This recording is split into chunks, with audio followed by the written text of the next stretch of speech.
ఓం సమర్థ సద్గురు శ్రీ సాయినాథాయ నమః. అధ్యాయం 9, 3వ విభాగము. కోపతాపాలన్నింటికి నాది అని మమకారం మూల కారణం. ఒకరోజు బాగ్చంద్ మార్వాడి రాగానే అతని గూర్చి భక్తులతో సాయి అన్నారు. ఇతడు తన గడ్డివామి అంటుకున్నది, దానిని కాపాడమని కోరుతున్నాడు. చావు పుట్టుకలు, లాభ నష్టాలు, దైవాధీనాలు మూఢులు ఈ విషయం మరచి లాభిస్తే సంతోషించి నష్టమొస్తే ఏడుస్తారు. ఇది నాది అంటారు. గడ్డివామి మార్వాడిది కాదు, అది గడ్డే కాని అతడి శరీరం కూడా కాదు కదా. భూమి, వర్షము, ఎండల వలన విత్తుల నుండి పెరిగింది కనుక వాటికి చెందినది. ఆ మూడింటిలోనూ అగ్ని ఉన్నది, అదే ఈ గడ్డివామిని కాల్చింది. భగవంతుడు ఒక చేతితో ఇస్తాడు, మరో చేతితో తీసుకుంటాడు అని తిరిగి మార్వాడితో ఈ నష్టం మరలా సర్దుకుంటుందిలేపో అన్నారు. నిత్య జీవితంలో మనస్సు, ఇంద్రియాలను ఎలా నిగ్రహించుకోవచ్చో సాయి తెలిపారు. ఒకసారి ముస్లిం స్త్రీలు ఇద్దరు బురఖాలు ధరించి దర్శనానికి వచ్చారు. నానా లేచి బయటకు వెళ్ళబోతే, బాబా నీవిక్కడే ఉండు, వాళ్ళు రాదలుచుకుంటే వస్తారు అన్నారు. వాళ్ళు ముసుగులు తొలగించుకొని బాబా దర్శనం చేసుకున్నారు. వారిలో ఒక యువతిని చూడగానే నానా మనస్సు చలించింది. వెంటనే బాబా అతని తలపై చరచారు. అతడు సిగ్గుతో తల వంచుకోగానే ఆయన, నానా నీవు మానవుడవు కనుక ఇంద్రియాల విషయాలపై ప్రసరించినప్పుడు కోరిక కలుగుతుంది. కానీ అందమైన దేవాలయాలు ఎన్ని లేవు. మనం బాహ్య సౌందర్యాన్ని కాక లోనున్న దైవాన్ని చూడాలి. ఆ సౌందర్యాన్ని కల్పించిన దైవలీలను చూడాలి. ఇదెప్పుడూ మరవకు అన్నారు. సాయి ఒకరోజు మధ్యాహ్నం ఒక నిచ్చెన తెప్పించి వామన్ గోన్కర్ అనే భక్తుని ఇంటిపైకెక్కి రాధాకృష్ణ అయి ఇంటి మీదుగా నడిచి అవతల వైపుకు దిగారు. రాధాకృష్ణ అయ్యిని మలేరియా జ్వరం నుండి అలా రక్షించారని భక్తులు తలచారు. అప్పుడు బాబా ఆ నిచ్చెన తెచ్చిన వాడికి 2 రూపాయలు ఇచ్చారు. అంతెందుకు ఇచ్చారని భక్తులు అడిగితే, ఏ సేవకైనా ఉదారంగా ప్రతిఫలం ఇవ్వాలి, ఉచితంగా పొందరాదు అన్నారు. నేటి విద్యావంతులలో కూడా ఎక్కువ మంది నేర్చుకోవలసిన బోధ ఇది. ఇటువంటి నైతిక సూత్రాలు నిత్య జీవితంలో ఆచరించాలని వినిన వారిలో ఎక్కువ మంది చేసే పొరపాటు, సాటివారు ఎంతవరకు పాటిస్తున్నారో గమనించి వారిని విమర్శించడం. ధర్మాచరణలో ఆత్మ విమర్శ ఒక్కటే తగినది. ధర్మం ఎంతో సూక్ష్మమైనదని ఎరుగురు. ఒకరోజు ఒకడు డబ్బు కావాలని బాబాని అడిగాడు. ఆయన లేదన్నారు. కానీ ఆయన జేబులో డబ్బున్నదని శ్యామకు తెలుసు.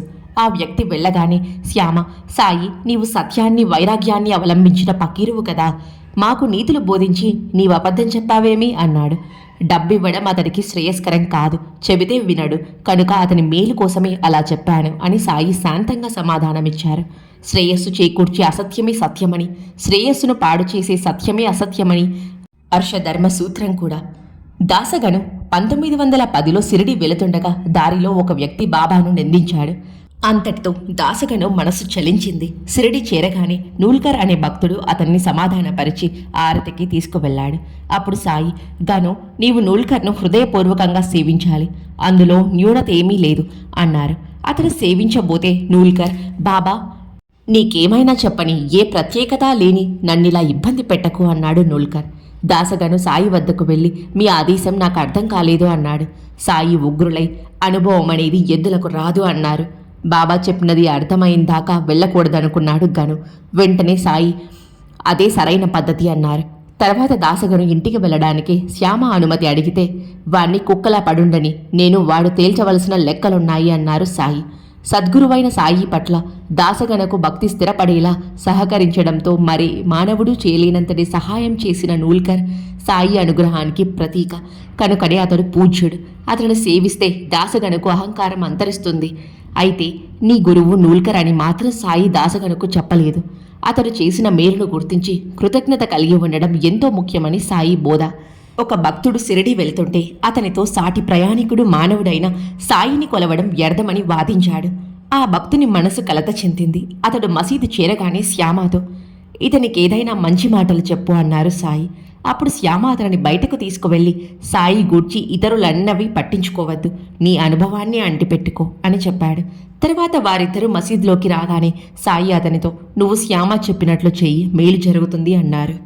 మన సహాయం ఎవరైనా అర్థిస్తే తప్పక చేయడం కానీ లేక చేయించడం కానీ మన ధర్మం అన్నారు సాయి. వారు కూడా ఈ ధర్మం పాటించారు. ఒక్కొక్కప్పుడు రైతు తన పొలంలో బావికై అర్జీ పెట్టుకుంటే జిల్లా కలెక్టర్ త్రోసిపుచ్చారు. అతడు బాబాతో చెప్పుకుంటే ఆయన, నీవు నానా చందూర్కర్తో కలిసి కనిత్కర్తో మాట్లాడు, నేను నానాతో చెబుతాను అన్నారు. తర్వాత నానా సహకారం వలన కలెక్టరు అది మంజూరు చేశాడు. అతడు బావి త్రవ్వించుకొని పంటలొచ్చాక తన అప్పులన్నీ తీర్చుకున్నాడు.